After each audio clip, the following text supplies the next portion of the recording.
अम्बेडकर जी के सपनों को साकार करने के लिए आपके बीच में अल्लाह ने एक नया भीमराव अम्बेडकर डॉक्टर उदित राज के रूप में दिया है। मैं आप सबको एक बात कहना चाहता हूँ कि आज डॉक्टर उदित राज ने किसी जाति और भेदभाव की बात नहीं की, बल्कि ये बात की है कि जो भी अल्पसंख्यक लोग हैं, जो दबे कुचले लोग हैं, वो सब इकट्ठे होकर रामलीला मैदान में कोई सियासी जमात की बात नहीं की, ना समाजवादी पार्टी की, ना कांग्रेस की, ना बीजेपी की, किसी की बात नहीं। जो दबे कुचले लोग हैं वो अपनी आवाज को उठाएं और उठाने के बाद में संविधान बचेगा तो मुल्क बचेगा, और संविधान नहीं बचेगा तो मुल्क नहीं बचेगा, और जब मुल्क नहीं बचेगा तो आप भी नहीं बचेंगे। Thank you. मैं ये कहना चाहता हूँ कि जब से गवर्नमेंट आई है तब से कुछ ना कुछ चेंजेस हो जा रहे हैं। जैसे कि शुरुआत के अंदर मॉब लिंचिंग का शुरू हुआ कि शक्ल देख के, कपड़े देख के मॉब लिंचिंग होनी शुरू हो गई। उसके बाद में जब दोबारा इनकी सरकार चुनकर आई तो एनआरसी इन तमाम मुद्दों के ऊपर कहने लगे कि भाई इन लोगों को बाहर करा जाए, नागरिकता से हटाया जाए, एनआरसी कानून लेकर आए। और अब जो इनकी तीसरी बार जो सरकार बनेगी तो इन्होंने पहले ही इंडिकेशन दे दिया है कि संविधान को चेंज करेंगे। और संविधान को चेंज करने का मकसद यही है कि कुछ लोगों के इसमें वोटिंग राइट काटे जाएंगे। तो इसलिए मेरी यही गुजारिश है सभी से कि ज्यादा से ज्यादा हमें इस रैली में भाग लेना है और संविधान को बचाना है। मेरा कहना तो इतना है कि हमें नुकसान तो पहुंच ही रहा है, पसमंदा समाज को नुकसान पहुंचता चला है, मगर आज भी अगर जो असली नुकसान है मेरे हिंदू भाइयों का नुकसान है, क्योंकि सरकारी नौकरियों में हम है ही नहीं, हम कहीं नहीं है सरकारी नौकरियों में। हमारा समाज सरकारी नौकरी 9 साल में खत्म हुई है, वो मेरे हिंदू समाज भाइयों की खत्म हुई है। हम तो कल भी पिक्चर लगाने वाले थे, हम कल भी काम करने वाले थे, हम पैंट और पॉलिश करने वाले लोग थे। हमने कभी गवर्नमेंट की जॉबों में हमारा कोई भागीदारी नहीं। अगर आज 9 साल में नुकसान पहुंचा है तो वो मेरे हिंदू समाज को नुकसान पहुंचा है, जो ध्यान से इस बात पे नहीं देख रहा। वो 12% को देख रहा है। हमारा सारा हिंदू समाज देश में नफरत के बाजार लगाए जा रहे हैं। मैं एक बहुत बड़ी बात लाया हूं जो मैंने मोदी साहब से भी मांग करी है। कल ही मुझे पता चला हमारे जो यूपी के मुख्यमंत्री हैं वो 57 देशों से लड़ने जा रहे हैं। मैं कहता हूं हम भी आपके साथ हैं। जो 8 मिलिट्री के वहां पे उन्हें फांसी लग रही है, उसके साथ में नहीं, कतर में जो 8 आदमियों को फांसी लग रही है उसके साथ एक कोई नहीं खड़ा हुआ। मैंने 5 तारीख को भाई साहब के साथ पे खड़ा हुआ हूं, और 7 तारीख को मैंने जंतर मंतर पे धरना देने जा रहा हूं कि वो 8 आदमियों को हिंदुस्तान लाया जाए। मैं नहीं मानता, हमारे 8 आदमी इतने अच्छे फौजी है और बड़ी उस पे उन्हें चाहिए कि उसके लिए लड़ाई लड़े, ना ये बात पहुंचाए कि 57 मुल्कों से लड़ोगे तुम तो एक मुल्क से जो इतना सा दिल्ली से भी आता है, उस 10% भी पॉपुलेशन नहीं है दिल्ली की, उस आदमी से अपने 8 आदमी लाके दिखा।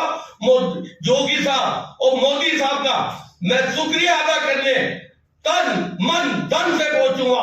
8 आदमी नहीं ला जाते इनसे और हमारे लिए यहाँ पे बातें मिलाते। अरे मेरे हिंदू भाइयों, कान खोल के सुन लो, नौकरी आपकी गई, बिजनेस आपका गया, कारोबार आपका गया, हमारे पास तो कुछ नहीं था। हम तो आज भी पिक्चर लगाने वाले, हमारे समाज को तो कुछ नहीं है। आप अपने बच्चों की तरफ देखो, अपने समाज की तरफ देखो। हम तो कल भी मजदूर थे, आज भी मजदूर रहेंगे, परसों भी मजदूर रहेंगे, मगर अपने हक के लिए मोदी जी से अपना हिस्सा मांगो। मैं बहुत दिल से चाहता हूं कि मेरे हिंदू भाइयों को मेरा हिस्सा मिल जाए, मुझे कोई तकलीफ नहीं होगी। अगर हमें भी दे दो आप अपने हिस्से में से जो हमारा बनता है, वेलकम। मगर इतने लड़ाई हमारी नहीं है, लड़ाई हमारे हिंदू भाइयों की 88% है। हमारे पर कोई पेट्रोल के रेट नहीं बढ़ रहे, हमारे पर आटे के रेट नहीं बढ़ रहे कि वसीम मियां को आटा 100 रुपए किलो मिलेगा, अनिल भाई को आटा 40 रुपए किलो मिलेगा, वसीम मियां को पेट्रोल 100 रुपए मिलेगा, अनिल भाई को फ्री में मिलेगा। तो हम ना कल कमजोर थे ना आज कमजोर है। हमें तो अपने सभी भाइयों से अपील है, सभी मीडिया वालों से, कि 7 तारीख को वहां पहुंचे और 5 तारीख को रामलीला ग्राउंड में मैं डॉक्टर साहब के साथ में खड़ा हूं हर चीज से। तो मैं ये चाहता हूं कि 7 तारीख को 2 बजे से 5 बजे तक का जंतर मंतर का टाइम है।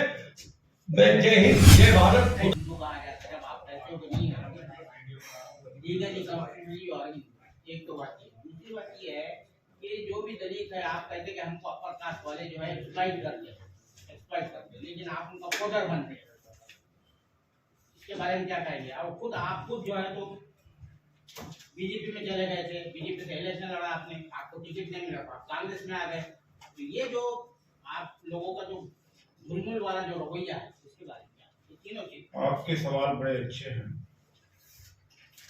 देखिए, हिंदू तो कोई नहीं है, मैं कई बार कर चुका हूँ।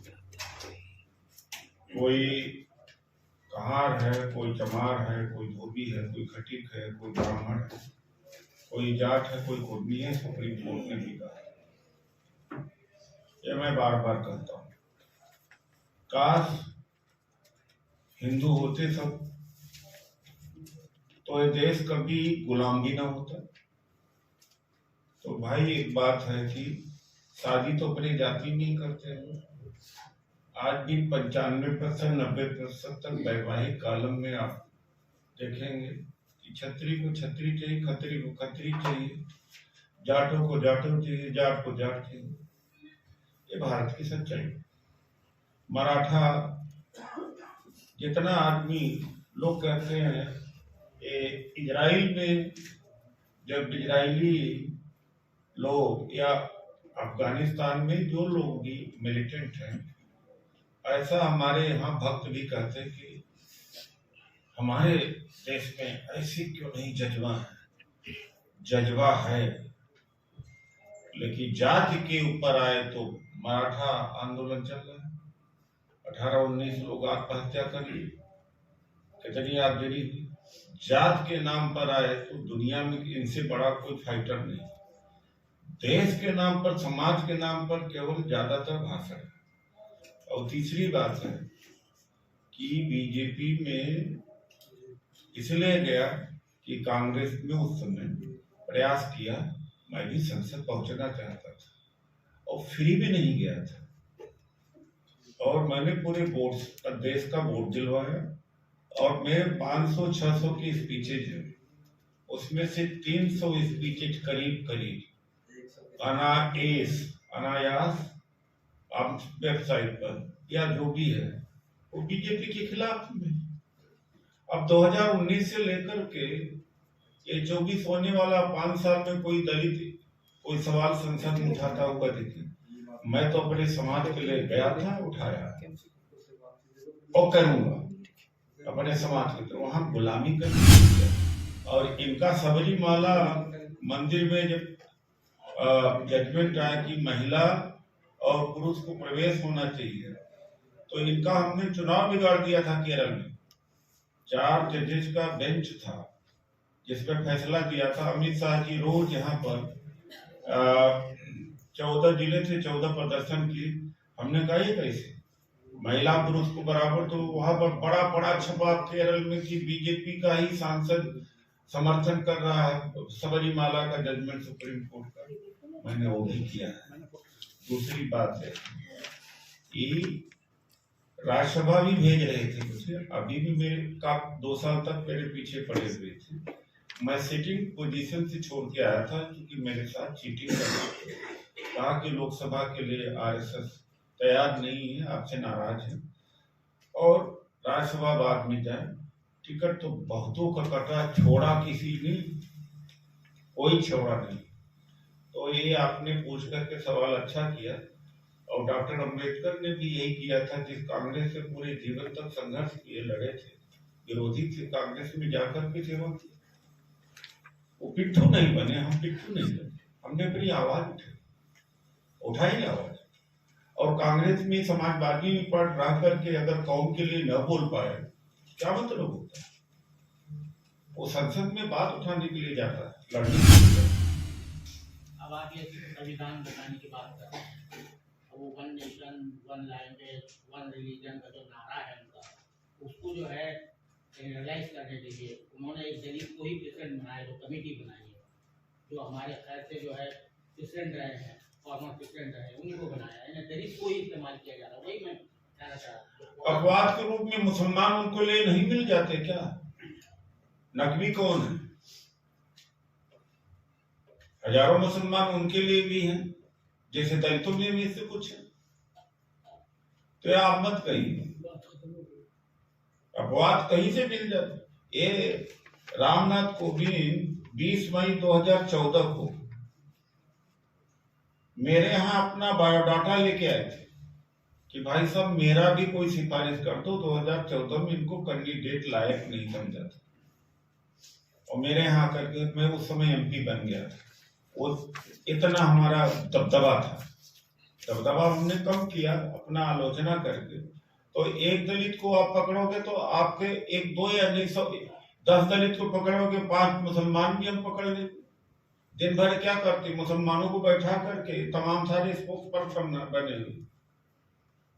बीजेपी भी तो में भी तो है मुसलमान, तो क्या किया जब पूरा मुसलमान समाज ही गड़बड़। राज जी, दलितों की एक मुखर आवाज बहन कुमारी मायावती जी मानी जाती है।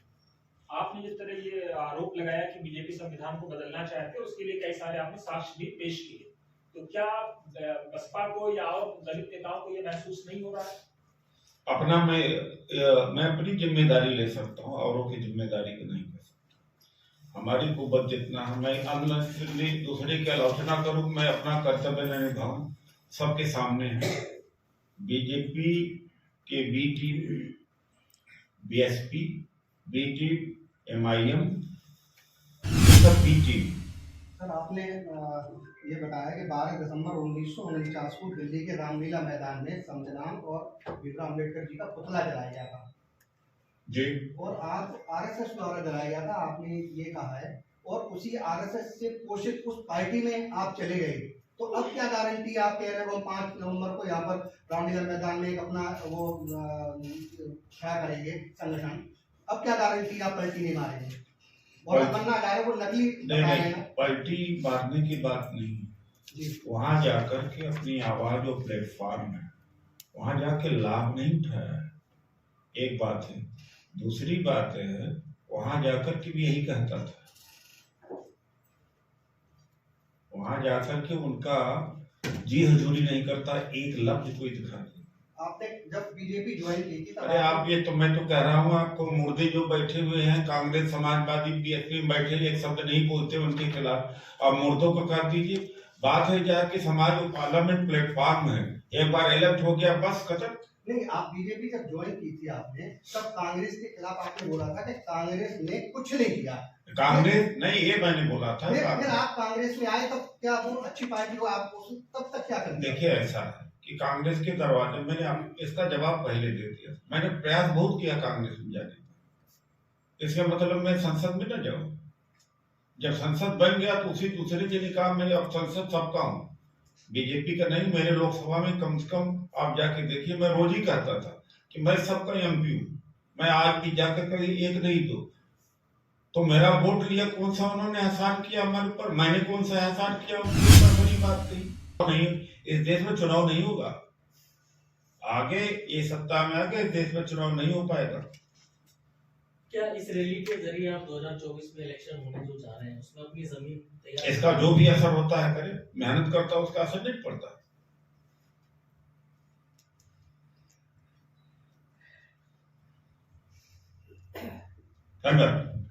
धन्यवाद।